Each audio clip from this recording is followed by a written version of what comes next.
So I was wondering what exactly your job title is. Like, what do you do at Garage Games? So I'm the VP of Technology. I'm responsible for all project management, development, quality assurance, and operations. So I was wondering, and you're for the instant action or tour? Instant action. Okay. Actually, we have plans to play in the ground. Oh, Julie, okay. can you run interference, please? So I was wondering, do you guys in your company, like, how could you describe you as a leader or one of your leaders in the instant action team? Like in five, like describing him in 5 ways. Okay, do you want me to describe myself or my boss? Your boss. Okay. My boss is very data-driven.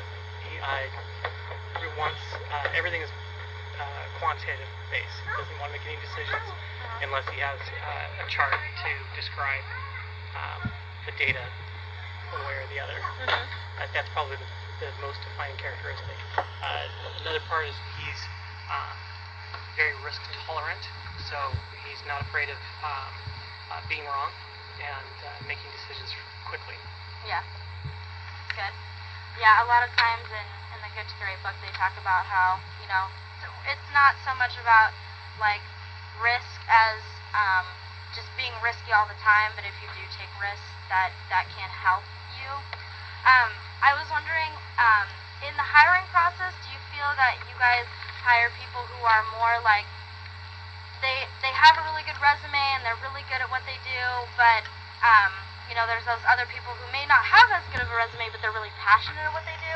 Definitely the latter. We definitely are more interested in hiring the right people and figuring out what the right job is for those people, as opposed to getting someone whose resume fit for the position. That said, we have gotten large enough that we are specializing, and so when we do hire someone, we do know what we want them to work on ahead of time. Yeah. But if we have to choose between two different people, we're going to pick the person who's the most passionate.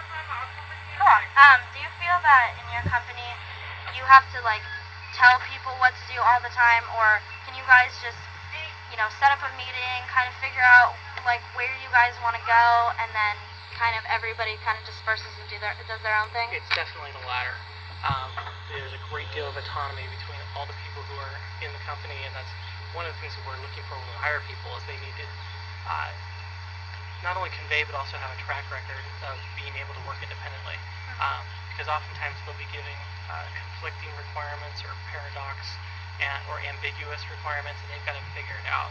So we do our best to give them the big picture about what needs to be done and why, and also give them the same information that we make our management decisions from, so that they understand the context.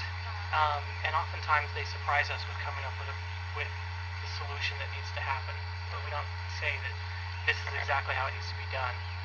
We describe the problem and they solve it. Okay. Yeah, and like, have you guys had a major obstacle or problem that you guys had to solve recently, and how did you guys solve it? Many. It's one thing that has been very consistent is the amount of change. Probably every 2-3 months we have a major challenge. Probably a good example is when we originally started our strategy, it was to have to kind of diversify our risk across many different games on one online site, and so we were making a bunch of small bets to see which ones would be successful. The challenge of doing so is that it actually divided our resources across a bunch of small projects, and we lacked focus and unity across the team. But what it did happen is, as a result, one of those games actually did become very successful, and so we made a significant change where we decided to focus all of our resources on that game and continue to invest and grow that product. It's worked out well because now the team is focused and has a common vision and goal for that game, and it's also helped create a sense of unity across the entire company. The challenge, of course, been that there's still all these other things that need to get done in addition to the major project. So. Do you feel that that one game is like your hedgehog concept? Like that is the one game that you guys know that you're good at? It's the one thing that we tried several things, and it's the one that the audience reacted to, and they're like, "This is the one. This is it." And we're like, "Okay." But there was 3 or 4 different games where we were like, any one of these things could be the right thing to do. What game is that? That's Legions. Legions. Now, is that a game? Because I know you guys are doing a bunch of different things with the tour here. You're transferring to iPhone. You guys, there's Marble Blast, and then is this game more of like Halo? High reality. Yeah. Okay. Yeah. So it's a first-person space shooter. It's like Halo, except for you got jetpacks, and so that's the big difference. Is that most first-person shooters, you're literally grounded and you're moving, left, right, forward, backwards on the ground.